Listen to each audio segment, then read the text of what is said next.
Welcome back dear students. Microbes in human welfare के हमारे already 4 part हो चुके हैं। ये पार्ट नंबर 5th है हमारा। इसमें काफ़ी इंपॉर्टेंट एक टॉपिक को हम देखने वाले हैं जो हमारा है माइक्रोब्स एज बायो फर्टिलाइजर्स। सभी को इसको बहुत अच्छे से करना है क्योंकि काफ़ी ज़्यादा इंपॉर्टेंट टॉपिक है आपका ये microbes as bio fertilisers.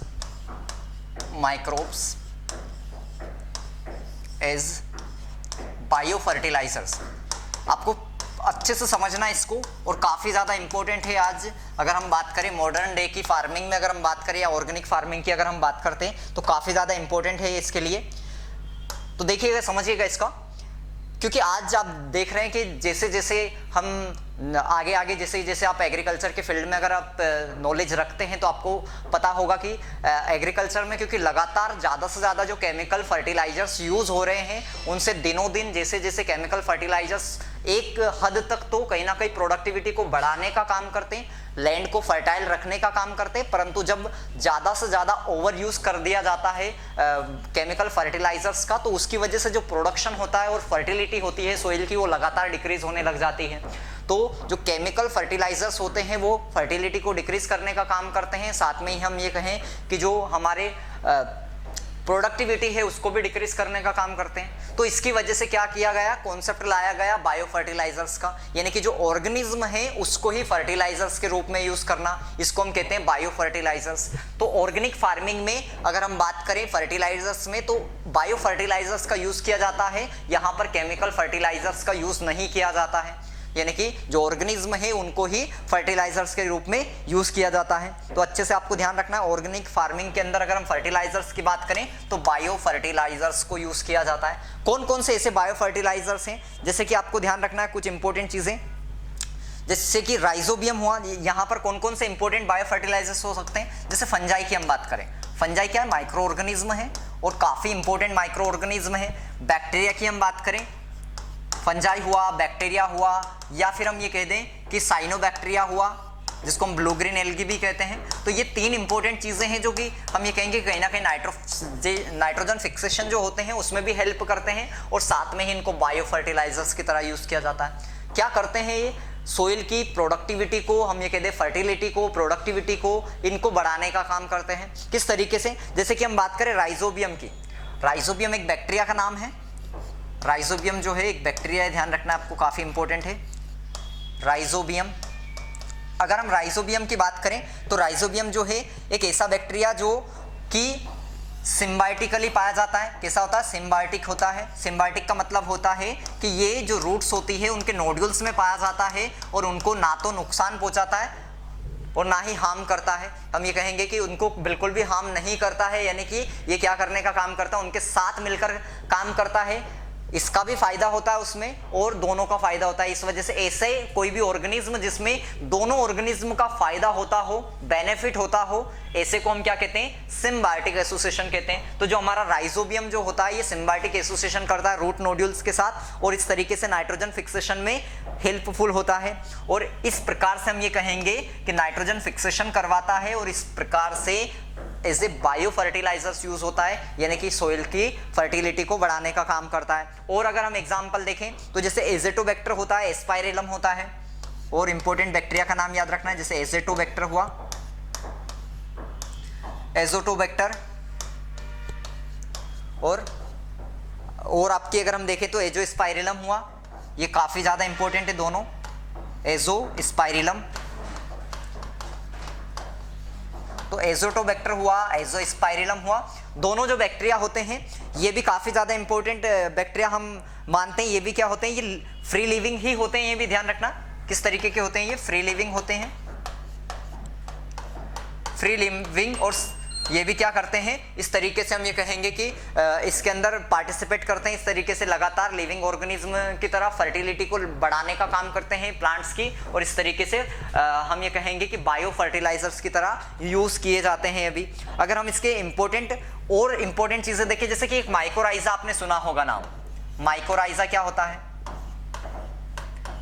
Mycorrhiza क्या होता है, जब हायर प्लांट्स होते हैं वो फंजाई के साथ एसोसिएशन करते हैं। अगर हायर प्लांट्स फंजाई के साथ एसोसिएशन करते हैं तो उस सिम्बायोटिक एसोसिएशन को माइकोराइजा कहा जाता है। और माइकोराइजा के अंदर जो फंजाई का जीनस होता है वो ध्यान रखना, आपसे पूछा जाता है एग्जाम के अंदर कि बताइए कौन से फंजाई का जीनस जो है, किस जीनस की फंजाई जो है वो माइकोराइजा में पार्टिसिपेट करती है। तो आपको इंपॉर्टेंट याद रखना है कौन सी, ग्लोमस जीनस की फंजाई। कौन सा है जीनस, ग्लोमस। ओके, तो ग्लोमस जीनस की जो फंजाई होती है वो माइकोराइजा एसोसिएशन में पार्टिसिपेट करती है। ये आपसे एग्जाम में पूछा जाने वाला क्वेश्चन है, काफी इंपॉर्टेंट है ये। उसके बाद में क्या होता है, जिस भी प्लांट्स के अंदर माइकोराइजा का एसोसिएशन पाया जाता है, या फिर हम ये कहते हैं फंजाई और प्लांट्स के अंदर जो एसोसिएशन पाया जाता है, उनमें कुछ स्पेसिफिक कैरेक्टर होते हैं। नॉर्मल प्लांट्स से कुछ स्पेसिफिक कैरेक्टर होते हैं उनके अंदर, और ये एग्जाम में आपसे नीट के अंदर भी पूछे जाते हैं और साथ में ही आपके 12th क्लास में भी बोर्ड में आपसे पूछे जा सकते हैं। तो आपको ध्यान रखना है, जो प्लांट्स में माइकोराइजा का एसोसिएशन होता है, यानी कि फंजाई और प्लांट्स के अंदर एसोसिएशन होता है, उसमें कुछ स्पेसिफिक कैरेक्टर होते हैं। क्या क्या स्पेसिफिक कैरेक्टर होते हैं, पहले तो कुछ बेसिक सी चीज जानिए, जैसे कि माइकोराइजा के अंदर दो चीज का कॉम्बिनेशन है, एक तो फंजाई का कॉम्बिनेशन है और एक प्लांट्स का कॉम्बिनेशन है। फंजाई और एक प्लांट्स का कॉम्बिनेशन है, सिंपल सा। जो फंजाई होती है ये कैसी होती है, हेट्रोट्रोपिक होती है। हेट्रोट्रोपिक यानी कि खुद का फूड जो है खुद तैयार नहीं कर सकती, दूसरे के ऊपर डिपेंड होती है, क्योंकि ये फोटोसिंथेसिस नहीं करती, इसके अंदर क्लोरोप्लास्ट नहीं पाए जाते हैं फंजाई के अंदर। वहीं प्लांट्स की हम बात करें तो इसकी मेसोफिल सेल्स के अंदर कई सारे क्लोरोप्लास्ट पाए जाते हैं, और इसकी वजह से इसमें क्लोरोफिल और कैरोटीनॉइड जैसे पिगमेंट्स पाए जाते हैं जो फोटोसिंथेसिस करवाते हैं। तो इसकी वजह से प्लांट्स जो है वो ऑटोट्रोपिक नेचर का होता है, जबकि फंजाई जो होती है वो हेट्रोट्रोपिक नेचर की होती है। ये सारी चीजें क्लियर है आपको। इसके बाद इंपॉर्टेंट चीज आपको जो ध्यान रखनी है वो याद रखनी है कि जो प्लांट्स होता है ये इसको फूड देने का काम करता है। एक प्लांट्स का अगर एसोसिएशन है फंजाई के साथ में, तो प्लांट्स जो है वो उसको फूड देने का काम करता है। साथ में बदले में फंजाई क्या देती है, फंजाई जो होती है इसको जो न्यूट्रिएंट है उसको एब्जर्व करने में सहायता करती है। न्यूट्रिएंट को एब्जर्व करने में, जैसे फॉस्फेट हुआ, फॉस्फोरस हुआ, अलग अलग जो न्यूट्रिएंट सॉइल के अंदर पाए जाते हैं उनको एब्जॉर्प्शन में सहायता करती है। तो ये आपको ध्यान रखना है इसके। अब कुछ इंपॉर्टेंट चीजें आपको ध्यान रखनी है कि अगर इस तरीके का एसोसिएशन है तो इनमें स्पेसिफिक कैरेक्टर क्या होगा। पहली इंपॉर्टेंट चीज याद रखनी है कि इनके अंदर ये रेसिस्टेंस होंगे रूट बर्न डिसीज के लिए। जो कोई भी जड़ों से रिलेटेड डिसीज होती हैं, जो जड़ों से प्लांट्स में डेवलप होती है, रूट बर्न डिसीज जो होती हैं, उसके खिलाफ ये रेसिस्टेंस होंगे। इस वजह से, क्योंकि इससे फंजाई जुड़ी हुई है और फंजाई ज़्यादा से ज़्यादा न्यूट्रिएंट को एब्जर्व करवाने का काम कर रही है। तो ऐसे में जो प्लांट्स होगा उसको जड़ों से रिलेटेड जो बीमारियां होती है, रूट बर्न डिसीज होती है, वो अब नहीं होगी।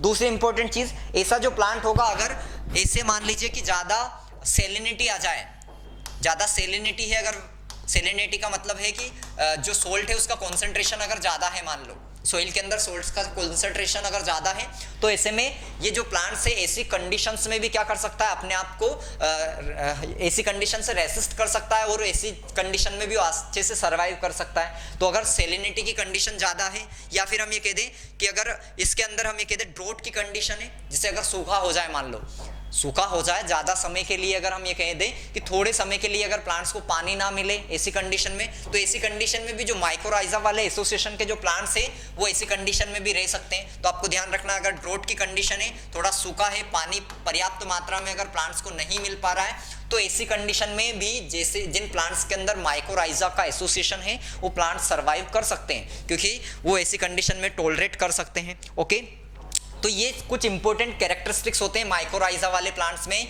जिनमें माइकोराइजा का एसोसिएशन पाया जाता है। ये काफी इंपॉर्टेंट है, एग्जाम में पूछा जाता है, और नीट के अंदर ये क्वेश्चन आपको 2-3 पॉइंट अच्छे से याद रखना है। तो रूट बर्न डिसीज के जो होती है उसके प्रति रेसिस्टेंस का काम करते हैं। सेलिनिटी लेवल हो या ड्रॉट कंडीशन अगर पर्याप्त मात्रा में हो, तो ऐसी कंडीशन में भी ये अपने आप को सर्वाइव कर सकते हैं ये प्लांट्स, और प्रोडक्शन इनका नहीं रुकता है ऐसी कंडीशन में। कुछ इंपॉर्टेंट चीज़ें और भी आपको ध्यान रखना है, जो अगर हम बात करें बायो फर्टिलाइजर्स के रूप में और कौन से ऑर्गेनिज्म जो है वो यूज होते हैं, तो आपको इंपॉर्टेंट ध्यान रखना है साइनोबैक्टीरिया। आपने 2 एग्जांपल देखा, बैक्टीरिया के अंदर आपने राइजोबियम देखा, एजोस्पायरम देखा, एजोटोबैक्टर देखा, और भी कई सारे बैक्टीरिया हैं, बट आपको एनसीईआरटी में आपके सिलेबस के अंदर यही चीज़ें दे रखी हैं। वहीं अगर हम बात करें साइनोबैक्टीरिया की, साइनोबैक्टीरिया को आप क्या कहते हैं, ब्लू ग्रीन एल्गी भी कहते हैं। साइनोबैक्टीरिया को ब्लू ग्रीन एल्गी भी कहा जाता है, ध्यान रखना है। इस साइनोबैक्टीरिया के कुछ इंपॉर्टेंट एग्जांपल्स आपको ध्यान रखना है, जैसे एनेबिना हुआ, नोस्टोक हुआ, ओसिलेटोरिया हुआ। तो एनेबिना ध्यान रखना है,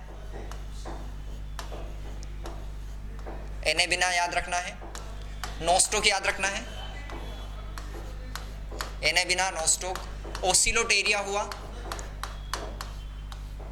ओसिलेटोरिया, काफ़ी इंपॉर्टेंट एग्जाम्पल है सारे के सारे। तो एनेबिना हुआ, नोस्टोक हुआ, ओसिलेटोरिया हुआ, ये सारे के सारे जो प्लांट्स होते हैं ये एटमॉस्फेरिक नाइट्रोजन को फिक्सेशन का काम करते हैं। जब हम एक इंपॉर्टेंट टॉपिक को देखेंगे नाइट्रोजन फिक्सेशन को, काफ़ी इंपॉर्टेंट और इंटरेस्टिंग टॉपिक है। हम देखेंगे किस तरीके से नाइट्रोजन जो एटमॉस्फेयर का नाइट्रोजन है इससे हमारे अर्थ में ऑर्गेनिज्म में फिक्सेशन होता रहे, साइकिल किस तरीके की नाइट्रोजन की साइकिल होती है वो किस तरीके से चलती है। तो उसमें हम इसको डिटेल में देखेंगे कि जो एनेबिना है, नोस्टोक है, ओसिलेटोरिया है, ये नाइट्रोजन फिक्सेशन का काम करवाते हैं और इस तरीके से ये बायो फर्टिलाइजर्स के रूप में यूज किए जाते हैं। ध्यान रखना है, जो ऑर्गेनिक मैटर होता है उसको लगातार हम ये कहेंगे कि ये जो नाइट्रोजन फिक्सेशन की हेल्प से सोइल की फर्टिलिटी को लगातार बढ़ाने का काम करते हैं। तो ये भी आपको याद रखना है कि एनेबिना, नोस्टोक और ओसिलेटोरिया होता है, ये भी क्या करते हैं, नाइट्रोजन फिक्सेशन की हेल्प से क्या करते हैं, सोइल की फर्टिलिटी को बढ़ाने का काम करते हैं, सोइल की फर्टिलिटी को बढ़ाने का काम करते हैं। और इस तरीके से इनको हम क्या करते हैं,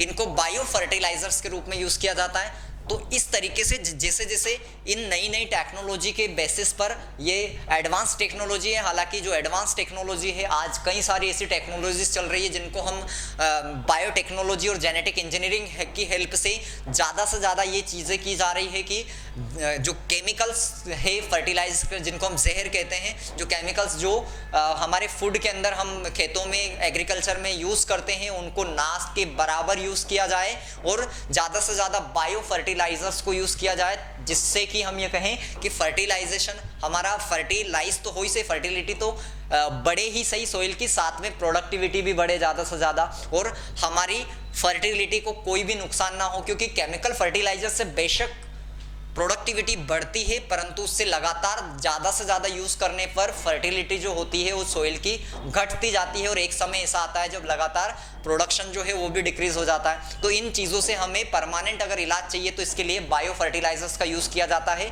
और ये आज और ज़्यादा, आज बायोटेक्नोलॉजी और जेनेटिक इंजीनियरिंग की हेल्प से ये टेक्नोलॉजी है और ज़्यादा एडवांस होती जा रही है। तो आई होप कि आपको ये वाला टॉपिक जो था microbes as bio fertilizer clearly समझ में आया होगा। इससे पहले हमारे और भी अगर प्रीवियस टॉपिक्स आपने नहीं देखे इस चैप्टर के तो जरूर चैनल पर जाके देखिए, पर्सनल ट्यूटर पर सारे आपको मिल जाएंगे। मिलते हैं नेक्स्ट शॉट में।